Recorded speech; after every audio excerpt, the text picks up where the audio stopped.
from my understanding, ayahuasca is one of these plants that's considered a master plant, a teacher plant. It has the ability to heal us in all of these levels, the physical, the mental, emotional, the spiritual. For example, working in a place like the Temple of the Way of Light, where predominantly one is working just with ayahuasca, although one is working with other things too, but the main medicine is ayahuasca. It's incredible and profound, and it can do a lot.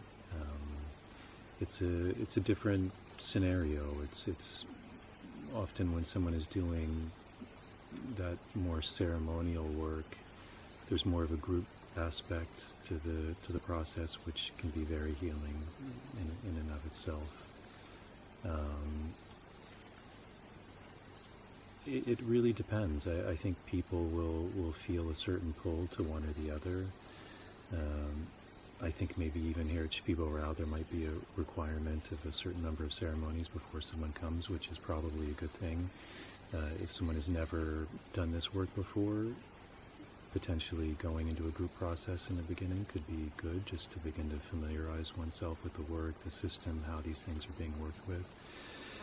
And then if someone feels like going deeper into this work, I think coming to a place like Shipibo Rao could be very beneficial, because one begins to experience all of those things that you would in a ceremonial aspect, but also other levels of being in isolation more and maybe not talking, beginning to fast, which all of those things have a challenge in and of themselves. But if one is, I think, ready for that, then all of those things are super beneficial, and they really add to the experience.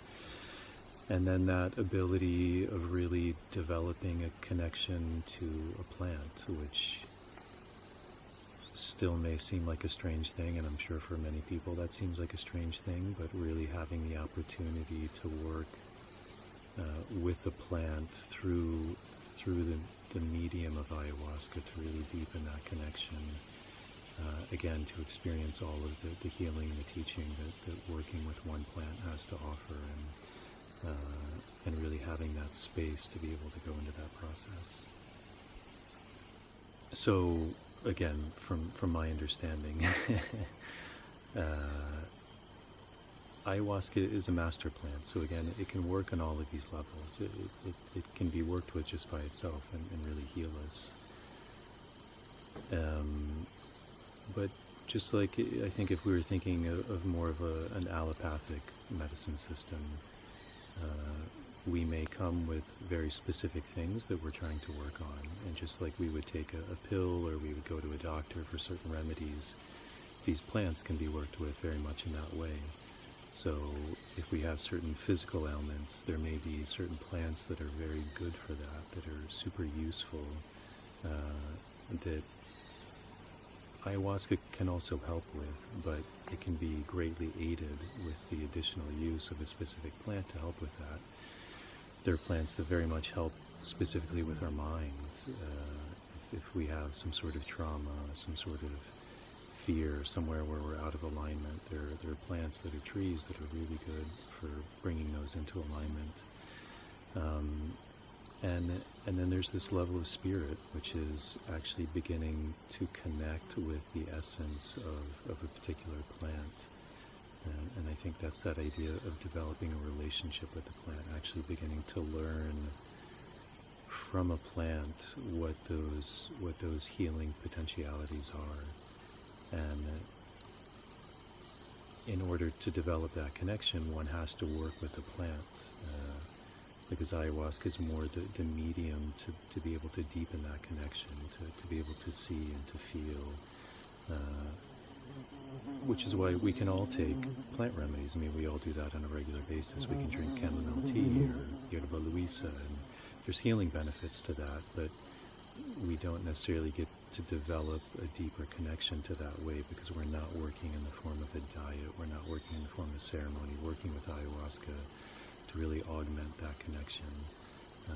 And that connection with an individual plant can be very profound to really deepen whatever it is we're coming for, whether that's physical healing, spiritual growth, trying to bring alignment in our lives, trying to find our purpose, trying to heal some wound that we have, whether that's a past trauma or future desires or relationships.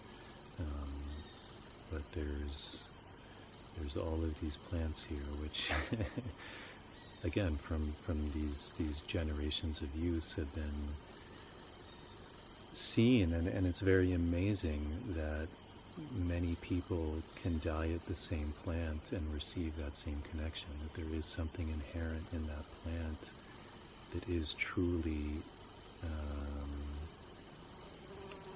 useful, truly powerful in bringing about specific types of healing. I think the important thing if someone wants to do a dieta is just that, to have that desire. That's huge. And if that desire is there, if that desire is pure, then I think the dieta is right for everyone. It's often said that plants are for everyone, not everyone is for plants. So plants don't discriminate. Plants are for everyone. They can help everyone. But there has to be that symbiotic relationship. There has to be a true desire to want to heal, to want to learn, to want to grow. And if that's there, then the sky is the limit. And I think it is very important to come to a place where there is that ancestral wisdom, that knowledge that's been passed down, to really be able to hold that space. Because from the outside looking in, it may seem like there's not a lot going on. We're just drinking a plant and sitting and drinking another plant, and some stuff happens. But there's a lot going on, and to really be able to hold that space, to be able to manage what people are going through, again, on the physical level, to manage what they're going through on an emotional level, on a psychological level, and on a deeper level, with a deep sense of who we are. And that takes a real skill, and it's not necessarily a skill that requires a lot of words or doing, but there's just a certain quality of being able to hold that space, which is very important. And I think a place like Shipibo Rao very much is able to do that and to embody that.